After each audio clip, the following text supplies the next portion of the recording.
নমস্কার বন্ধুরা, শ্রাবণী রান্নাঘরে আপনাদের সবাইকে স্বাগত জানিয়ে আমি আবারও একটা রান্নার ভিডিও নিয়ে আপনাদের সামনে চলে এসেছি। আজকের আমি আপনাদের অল্প একটু মুগ কলাই আর অল্প একটু ছানা দিয়ে একটা অসাধারণ রেসিপি বানিয়ে দেখাবো। আশা করি আপনাদের ভালো লাগবে। তার জন্য কিন্তু আমার পুরো ভিডিওটা আপনাদের দেখতে হবে। আর দেখা শুরু করার আগে একটা লাইক দেবেন, সুন্দর একটা কমেন্ট করবেন আর শেয়ার করতে ভুলবেন না। তাহলে চলুন আজকের আমি এই মুগ কলাই আর ছানা দিয়ে কি বানাই সেটা আপনারা একবার দেখে নিন। রান্নাটা করার জন্য প্রথমে আমি এখানে দেখুন গ্যাসটা অন করে একটা কড়া বসিয়ে দিয়েছি আর কড়ার মধ্যে দিয়ে দিয়েছি বেশ কিছুটা জল। এবারে আমি এই জলের মধ্যে দিয়ে দেব এখানে আমি যে মুগ কড়াইটা এখানে ধুয়ে পরিষ্কার করে রেখে দিয়েছিলাম সেই মুগ কড়াইটা কিন্তু আমি এর মধ্যে দিয়ে দিলাম। মুগ কড়াইটা এর মধ্যে দিয়ে খুব ভালোভাবে মুগ কড়াইটাকে প্রথমে সেদ্ধ করে নিতে হবে। মুগ কড়াইটা কিন্তু আমি এখানে খুব ভালোভাবে প্রথমে সেদ্ধ করে নেব। কড়াইটা আমার এখানে ভালোভাবে সেদ্ধ হয়ে গেছে। মুগ কড়াইটা কিন্তু আমি এখানে খুব ভালোভাবে সেদ্ধ করে নিয়েছি আর এটা কিন্তু খুব ভালোভাবে প্রথমে সেদ্ধ করে নিতে হবে। দেখুন একদম কিন্তু নরম হয়ে গেছে, আপনাদের দেখাচ্ছি। দেখুন একদম কিন্তু কড়াইটা নরম হয়ে গেছে। এইভাবেই কিন্তু কড়াইটাকে প্রথমে খুব ভালোভাবে সেদ্ধ করে নিতে হবে। আর আমি প্রতিদিনের মতো আপনাদের একটা কথাই বলবো যে প্লিজ আমার ভিডিওটা আপনারা টেনে টেনে দেখবেন না, পুরো ভিডিওটা দেখুন, আশা করি আপনাদের ভালো লাগবে। দেখুন কড়াইটা কিন্তু আমার এখানে পুরো সেদ্ধ হয়ে গেছে। এবারে আমি এটাকে আলাদা করে ঢেলে নেব। ডালটা আমি এখানে আলাদা করে সেদ্ধ করে রেখে দিয়েছি আর অন্যদিকে দেখুন গ্যাসটা অন করে আবারও কড়াটা ধুয়ে পরিষ্কার করে বসিয়ে দিয়েছি। এবারে আমি কড়ার মধ্যে দিয়ে দেব সর্ষের তেল। এখানে কিন্তু আমি রান্নাটা সর্ষের তেলেই করব, আপনারা চাইলে যে কোনো রান্নার তেলে করতে পারেন। এখানে প্রায় 3 চামচের মতো তেল দিয়ে দিলাম। এবারে তেলটাকে একটু গরম হতে দেব। তেলটা কিন্তু প্রথমে একটু গরম হতে দিতে হবে। আর এই রান্নাটা করতে কিন্তু খুব বেশি সময় লাগে না, অথচ খেতে কিন্তু অসম্ভব সুন্দর লাগে। বিশেষ করে আপনারা রুটি দিয়ে যদি খান তাহলে কিন্তু সবথেকে বেশি ভালো লাগবে। তাছাড়া লুচি পরোটার সঙ্গেও কিন্তু খেতে ভীষণ ভালো লাগবে। দেখুন তেলটা কিন্তু আমার এখানে কথা বলতে বলতে প্রায় গরম হয়ে গেছে। তেলটা যখন এখানে গরম হয়ে যাবে তখন আমি এর মধ্যে দিয়ে দেব প্রথমে পেঁয়াজ কুচি। এখানে আমি পেঁয়াজটা একটা মাঝারি সাইজের পেঁয়াজকে এইভাবে ছোট ছোট করে কুচি করে রেখেছি, সেই পেঁয়াজটা আমি এই তেলের মধ্যে দিয়ে দেব।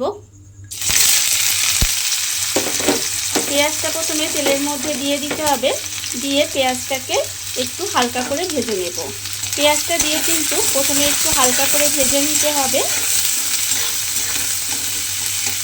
এইভাবে একটু হালকা করে ভেজে নেব, খুব বেশি লাল করে ভাজার দরকার নেই। দেখুন যখন দেখবেন পেঁয়াজটা এইভাবে একটু হালকা করে ভাজা হয়ে গেছে তখন আমি এর মধ্যে দিয়ে দেব রসুন কুচি।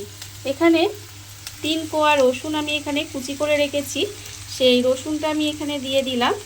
আর দেব আমি এখানে অল্প একটু আদা কুচি। এখানে আমি একদম অল্প একটু আদাও কুচি করে রেখেছিলাম, সেই আদাটাও এখানে দিয়ে দিলাম। দিয়ে আবারও কিন্তু একটু সময় এইভাবে ভেজে নেব যাতে আদা রসুনের যে একটা কাঁচা গন্ধ থাকে সেটা চলে যায়।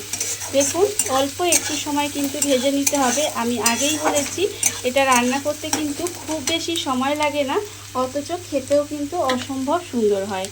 এবার এর মধ্যে দিয়ে দেব টমেটো কুচি।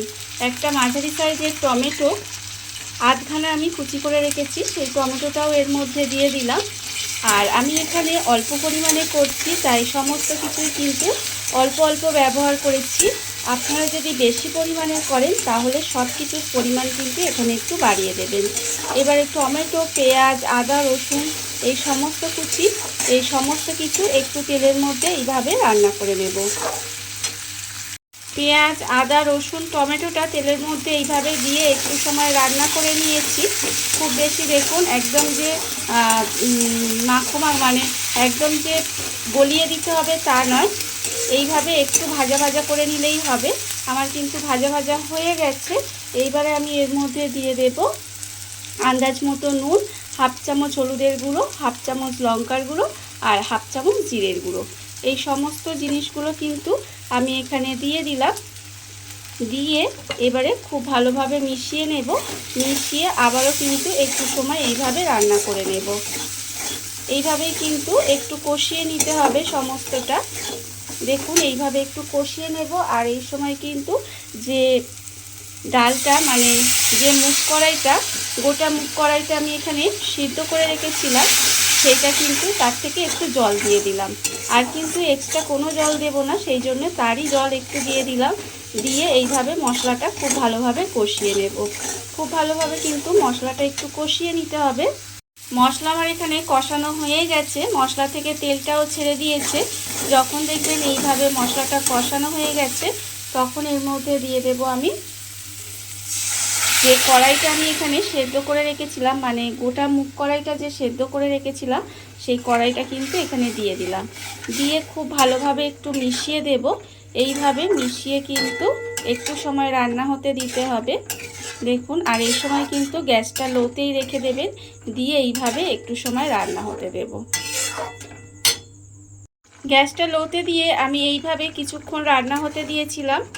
দেখুন, যখন দেখবেন বেশ সুন্দরভাবে একটু মাখো মাখো মতো হয়ে আসছে, মানে যখন এইভাবে একটু রান্নাটা হয়ে আসবে, তখন এর মধ্যে দিয়ে দেব আমি এখানে আমি রেখেছি ছানা। এখানে কিন্তু আপনারা দেখতেই পাচ্ছেন খুব বেশি ছানা কিন্তু এখানে রাখিনি আমি, অল্প সামান্য একটু ছানা দিয়ে দিয়েছি। এই ছানাটা দেওয়ার কারণে কিন্তু এই রান্নাটার স্বাদটা আরও অনেকাংশে বেড়ে যাবে। দেখুন, ছানাটা দিয়ে দিলাম। দিয়ে এবার খুব ভালোভাবে একটু মিশিয়ে দেব। এইভাবে কিন্তু আবারও একটু মিশিয়ে দিতে হবে। মিশিয়ে এইভাবে একটু সময় রান্না হতে দেব। এটা আমি আগেও বলেছি যে আপনারা যদি রুটির সাথে খান তা সবথেকে বেশি ভালো লাগবে।